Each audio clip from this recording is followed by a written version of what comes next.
responsibility of one of my patients to her, the prominent one, and she directed me to the first activities to do during the night shift. Let's see before midnight again to check the situation, and in case of trouble, call me. That's what she told me. Around midnight, she asked me if I had checked the blood calcium levels of the two patients under CVVH. 20 minutes later, in her opinion, I became an expert CVVH manager and expert nurse of patients receiving this therapy. This was only the beginning of such long night, where, like every nurse working in red zone areas, I wasn't able to drink some water, I wasn't able to go to the toilet, and I wasn't able to find some minute to rest. No time to do it, and especially we had not enough DPI to get out and in again, not enough. Some days later, I discovered that the nurse who trained me was sick with cancer. She was waiting the day to get surgery, removal, and therapy. But she was, and she is right now, still working in the ICU. I'm not going to spend other words on this first night shift. It was too traumatic to me. And the day after, I wasn't able to sleep, recover my energies for the next shifts. I was thinking all the time about what wrong I have done. Was I dangerous for my patient? The Italian nurse deontological code says the nurse directs his action to the good of the person. I repeat, to the good of the person, not to the risk. So the question was I the risk? My wife and I, both operating room nurses in this unsustainable professional situation, and like us, thousands of nurses and health professionists. Here in Brescia and in all Lombardia, it was a race to convert every single ICU bed in a COVID ICU bed and create as many as possible. Some data. On 1st March, this is the first official data available. We had 106 patients in COVID ICUs in whole Lombardia. The number of the total available ICU beds was 900 in the whole region. On 3rd April, we had the peak. We had 1,381 people in COVID ICUs, only COVID patients, with a growing up monthly factor of 1,300%. From the 900 beds available to the 1,400 occupied 1 month later, our population, our citizens, filled the gap, a gap corresponding to build something like 2 or 3 new metropolitan hospitals.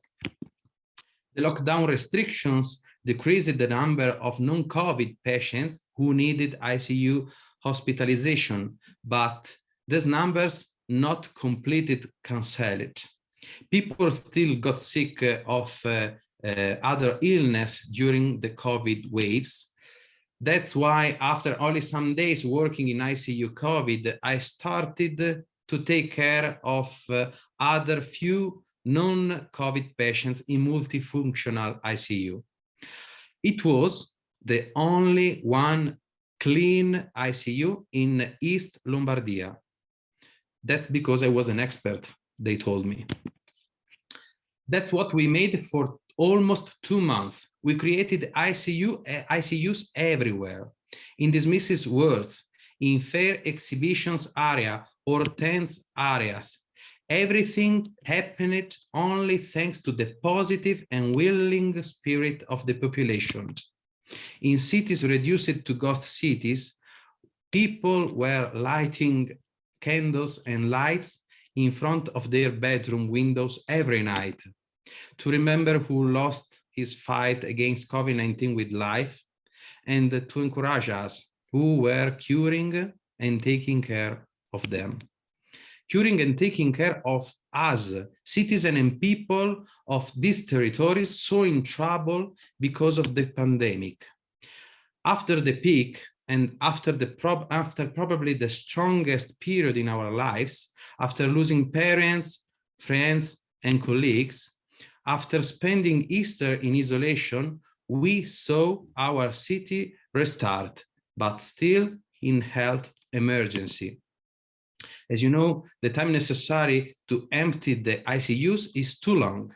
There is a big time gap between the trend of the infected people and the trend of the ICU admissions. We were afraid because of the spring start, not only the season start, but also the social restarts. But spring literally started, and also the health situation improved. The worst thing was crash against the wall of ignorance, my personal ignorance. I was totally unprepared as a professionist, as a nurse. When I moved to the ICU like a volunteer, I supposed my abilities were necessary to help expert ICU nurses to take care of the patients, not to be an expert one the first night. Ignorance was evident everywhere in health system. We were helpless while facing of hundreds and hundreds sick people, sick with an unknown disease. And at the end of this presentation, probably you feel a bit depressed. I am a little bit. I described a lifetime and experiences comparable to a Dante's Hell Circle. But the focus of this webinar meeting is what we gain. I've just used some minutes of your time showing pictures of masked faces of who, like my wife and I, lived this history, of who fought this invisible enemy, and of who lost friends, parents, family members last spring. It wasn't a war. War is a conflict between groups of humans. The situation through the roads, the feelings in the cities, and the atmosphere in the countrysides were the same in war periods. But the answer of the population, of the whole population, wasn't a conflict.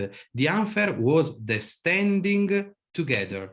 We understood that only the shared effort, with the shared effort, we could let survive us. We could let survive the things that makes all of us humans, like health, sociality, and taking care. Yes, we survived to COVID-19 last springs, thanks to population who took care of itself. How they did it? Thanks to food recovery, thanks to the health rights, thanks to the economic activities, and thanks to the social help. The same things happened in the hospital and in the COVID ICUs. We joined forces coming from so many different professional backgrounds, and yes, we made it. We took care and we cured us and them. Only staying together, we survived. And now, in September 2021, I'm not afraid to tell to all of you that only vaccinating everyone, we can go back to live together. I really want to thank the organizer of this webinar, and especially Michela Botta. I really want to thank the European Federation of Critical Care Nursing Associations. And I want to thank all who helped us during those months. From my wife and I, have a good night.